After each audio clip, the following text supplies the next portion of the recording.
I was getting annoyed with that tiresome Monsieur Juan who urged the Emperor not to take me to the island of Walküren. Also with the Emperor for listening to him. Doctors are real ignoramuses. They do not know that far more harm is done to their patients, even when they are ill, by thwarting them than by letting them do as they wish.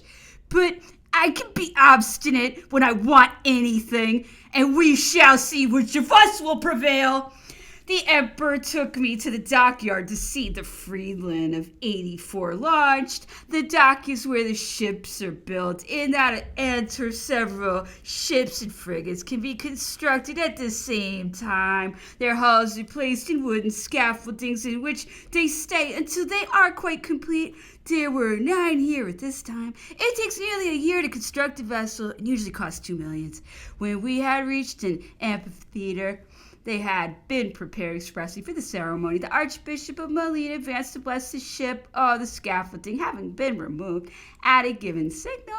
The last ropes were cut, and I was so terrified lest someone should be crushed that I hurriedly shut my eyes. Just at the moment when it shot into the water, I heard nothing but a violent noise. They told me the spectacle was magnificent. I pity the people who were obliged to sustain this shock, by which the shell became very much stirred up. The Emperor made another tour in the district, and I took a drive with the Queen of Westphalia upon the ramparts and about the town. They say that in another year Antwerp will be one of the strongest places of the empire.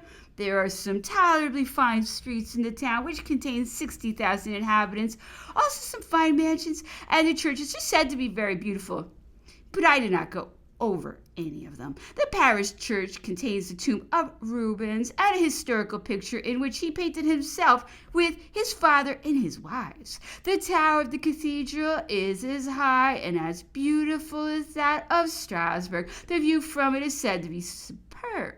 I should very much have liked to climb it, but when traveling with the Emperor, it's very difficult to amuse and instruct oneself, as it is impossible to do as one likes.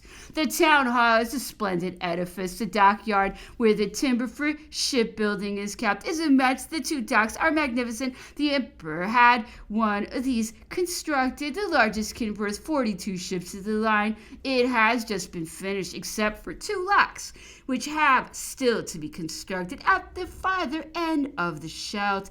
These locks are designed to admit vessels into 2 small adjacent harbors, where they will be sheathed with copper after they are berthed in the dry dock by opening the sluices at low tide. The other dock is upon the river. It will give anchorage to 14 ships of the line and communicate with the first dock by a very large lock. When peace is made with England, Antwerp will be one of the richest and most important commercial towns of the empire. In the meantime, it has already a considerable trade. There are many very wealthy merchants, some of whom have magnificent collections of pictures. Mr. Van Haveren possesses, among others, the famous Chapeau de Paul de Rubens. There are many charming country houses round Antwerp, but I should dislike to live in this town owing to the unhealthy climate. The neighborhood is very marshy, and nasty smells come from the Scheldt. Consequently, 3/4 of the inhabitants have fever every year. On the 3rd, the Emperor went to visit the arsenal, the docks, and the magazines, but I stayed at home to be wearied by my ladies. I am much too undisciplined to spend a whole day in their company, and am only happy with the Duchess de Montebello, who is natural and good, whereas the others are ill-natured and pretentious. In the evening, we saw all the ladies of the town. On the 4th, the Emperor went again to inspect the ship. I remained at home, as my foot hurt me too much to walk. In the evening, there was a ball, but besides being lame, I had a good reason for not dancing. Besides, my doctors are so obliging, they provide me with an excuse whenever I want one. It was very stormy all day, and hopes of being able to start on the next were given up, as the wind was contrary, and as we should have to cross an arm of the sea in order to reach Flushing. We were compelled to wait with patience. On the 5th, the weather was still very bad, and the storm violent. The Emperor, who was tired of waiting, suddenly decided in the evening to go by land and start the next morning at 5 o'clock with as few people as possible. Just closed for 2 days and 2 sets of attendants. It was decided that only the King and Queen of Westphalia, the Viceroy, the Prince of Neuchatel, the Grand Marshal, Duke d'Estrées, the Duchess de Montebello, Messieurs de Beauharnais and Saint-Aignan de Bondy and de Montserrat should accompany us, while the rest were to wait for us at Antwerp. Accordingly, we left Antwerp on the 6th, 3 hours later than the Emperor had arranged.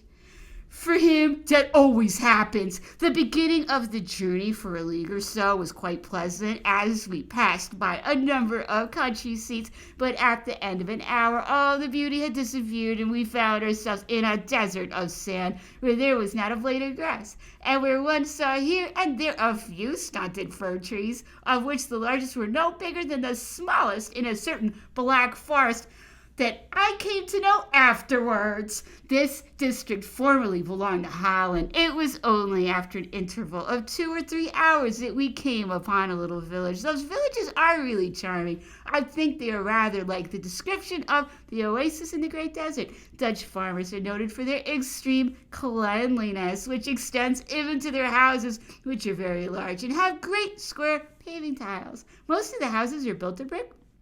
They are enclosed with fences, and trees are planted in front of them. Each has its vegetable garden and orchard, and magnificent cows graze in the meadows. I've never seen such fine cattle as in Holland. They are unlike other cows on account of their size and coloring, which is white with black or brown spots. The road became worse every moment. The sand was so deep that it was necessary to harness 12 or 16 horses to each carriage, notwithstanding that we only went at a walking pace. The horses are so badly harnessed in this country that it is impossible to hurry them. Instead of bits, cords are put in their mouths, and the traces are so thin that they come to pieces every moment. As the horses of the peasants are requisitioned, each man wants to drive his own steed. There are, therefore, sometimes as many postilions as horses.